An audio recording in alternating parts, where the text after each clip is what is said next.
Hi hello నమస్తే అందరికీ శుభోదయం. Welcome back to SSV NAGA PRA SHA. చాలా సింపుల్ అండి. జీవితంలో చక్కగా జీవించడం అనేది చాలా సింపుల్. ఇబ్బందికరంగా జీవించటమే, ఇతరులని ఇబ్బందులకి గురి చేయటమే చాలా కష్టమైన విషయం. ఎందుకు అంత కష్టంగా బ్రతుకుతున్నారు అందరూ? అసలు మనం సుఖంగా ఉండి ఇతరులని సుఖపెట్టడం అనేది చాలా ఈజియెస్ట్ విషయం, చాలా చాలా సింపుల్ థింగ్. అది ఏమంత కష్టపడక్కర్లేదు.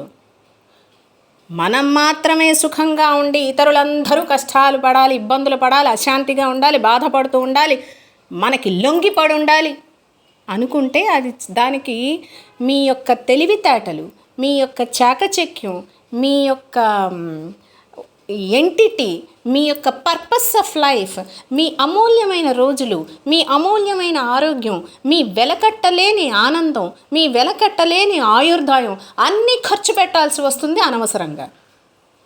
సింపుల్గా బ్రతకండి. సింపుల్గా, చాలా సింపుల్. వివాహానంతరం ఎవ్వరి అన్నదమ్ములు అక్క చెల్లెళ్ళ విషయంలో తలలు దూర్చేయకండి.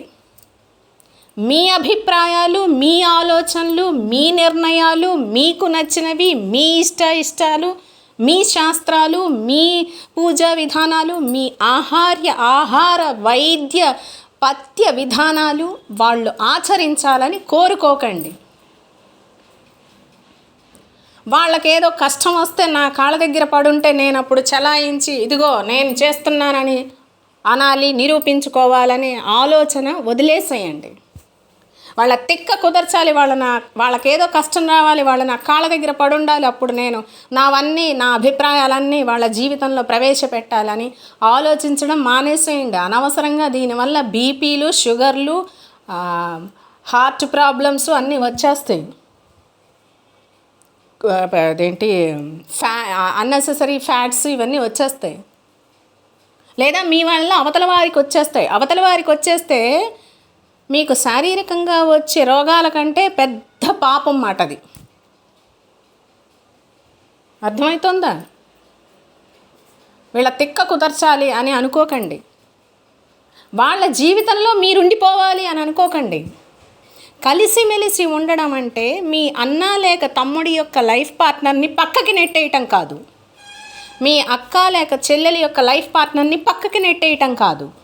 కలిసిమెలిసి ఉండడం అంటే మీ అన్న లేక తమ్ముడి యొక్క లైఫ్ పార్ట్నర్ని, మీ అక్క లేక చెల్లి యొక్క లైఫ్ పార్ట్నర్ని కిందకి పడదోసేసి తొక్కేసి వాళ్ళ మీద మీ అన్న లేక తమ్ముడికో అక్క లేక చెల్లెలకో అసహ్యమైన భావం కలిగేలాగా నిత్యం వాళ్ళు ఏది చేస్తున్నా తప్పని క్రిటిసైజ్ చేసేలాంటి భావం కలిగేలాగా ఉండడం కాదు. కలిసిమెలిసి ఉండడం అంటే మీ అన్న లేక తమ్ముడి జీవితంలోనూ, మీ అక్క లేక చెల్లెలి జీవితంలోనూ మొత్తం అంతా మీరే ఉండడం కాదు.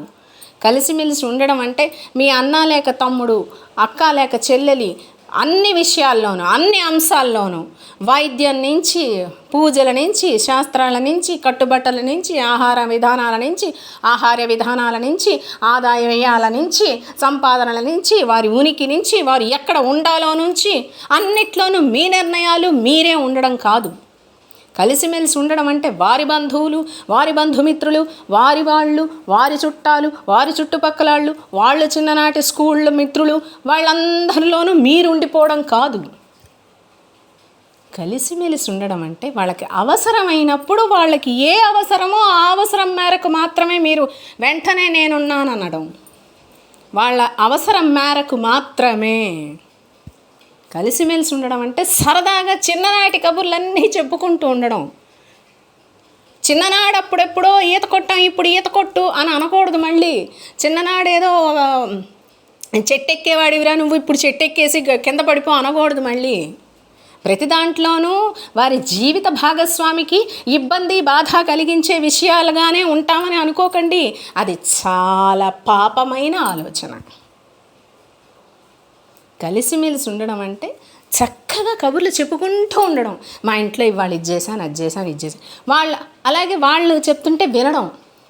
అలా చేసావా ఇలాగా అలాగా అని వెంటనే వాళ్ళు ఏదైనా చెప్పగా ఇవాళ మేము పొద్దుట ఏదో చారు తాగాము అనగానే పొద్దుటే చారంటే ఇది చారంటే అది దున్నే బాకండి, వినండి, మీతో కబుర్లు చెప్పుకునేలాగా మీరు ఉండండి, మీ ప్రేమాభిమానాలు నిజమైనవని అవతలవాడు విశ్వసించేలా ఉండండి. ప్రతిదానికి క్రిటిసైజ్ చేయకండి, విమర్శించకండి, టీస్ చేయకండి, ప్రతిదీ తప్పు తప్పు తప్పు తప్పు అనడం మానుకోండి. మీ అన్న లేక తమ్ముడి లైఫ్ పార్ట్నరు, మీ అక్క లేక చెల్లెల లైఫ్ పార్ట్నరు ప్రతిదీ తప్పుగానే ఉంటారనే ఆలోచనని ఫుల్ స్టాప్ పెట్టండి. ఆ క్యాన్సర్ బీజానికి మందు వేసి కట్ చేసి అవతల పారేయండి.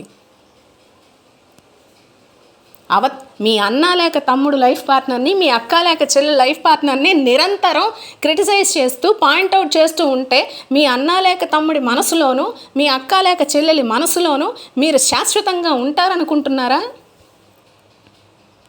శాశ్వతమైన, ఖచ్చితమైన, నిజమైన ప్రేమాభిమానాలు ఉంటాయనుకుంటున్నారా? నిరంతరం నా భార్యనో నా భర్తనో అంటూనే ఉంటారేంటి వీళ్ళని, వాళ్ళు బాధపడతారని మీకు ఆలోచన రాదా? మీరు అలా ఆలోచించలేరా? దాన్ని కలిసిమెలిసి ఉండడం అంటారా? దాన్ని ప్రేమాభిమానాలు అంటారా? ఒక్కసారి మీ అద్దం ముందు నిలబడి మీరు ఆలోచించుకోండి. Please do watch, like, share, subscribe. SSVNAGAPRASH.